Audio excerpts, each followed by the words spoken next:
You ask Tiger to calculate. This deals with linear inequalities with one unknown. The final result is a equal or smaller than -1. Let's solve it step by step. Group all constants on the right side of the inequality. Subtract 10 from both sides.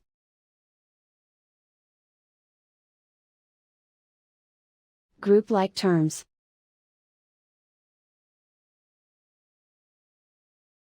Simplify the arithmetic.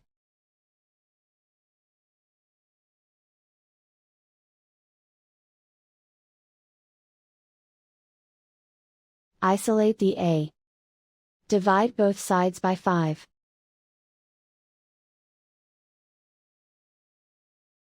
Simplify the fraction.